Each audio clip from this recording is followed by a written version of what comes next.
రాజ్యాంగం మన దగ్గరికి రావడానికి, మన గురించి మనం తెలుసుకోవడానికి, మన విముక్తి గురించి మనం తెలుసుకోవడానికి ఈ బానిసలు ఇప్పుడిప్పుడు కలుస్తున్నారు. నేను ఒక మాట అడుగుతున్నాను సార్, రేవంత్ రెడ్డి కేసీఆర్లు ఇద్దరు చాలా జాగ్రత్తగా వినాలి. ఎంఐఎం పార్టీ అండదండలు లేకుండా, ఎంఐఎం పార్టీ స్నేహం లేకుండా కాంగ్రెస్ కానీ టీఆర్ఎస్ కానీ కొనసాగలేదు.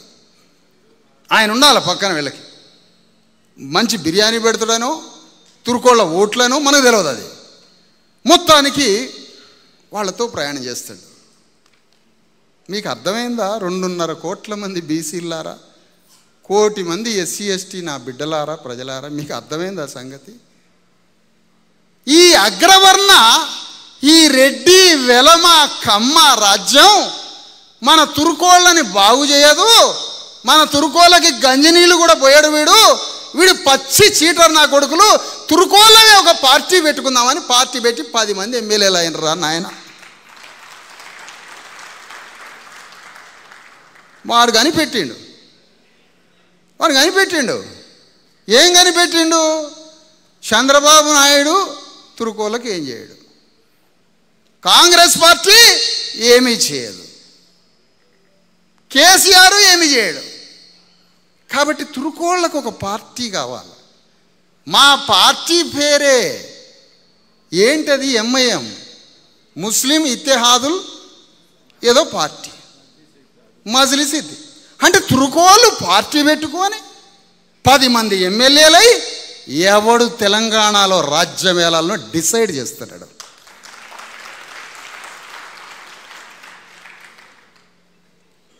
ఎంఐఎంఐ ఎమ్మెల్యేలు చూసిర్రా ఎక్కడన్నా? వాడు మురికాలో కాడ కూర్చుంటాడు కిందనే ఆడనే.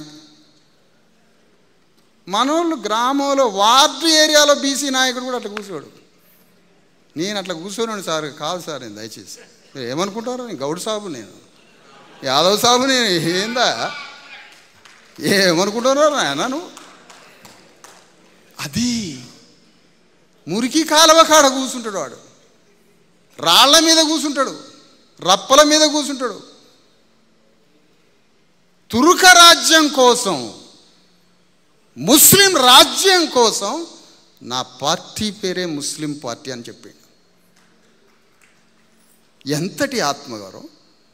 ఉవ్వెత్తున తెలంగాణ ఉద్యమం ఎగసిపడ్డప్పుడు సలావుద్దీన్ ఓవైసీ, అంతకుముందు వాళ్ళ నాన్న, ఈ వచ్చే తెలంగాణలో మా తురుకోళ్ళకి ఏమన్నా వాటా ఉందా, ఏందిరా ఈ బోగస్ ఉద్యమం అని అడిగినారు వాళ్ళు.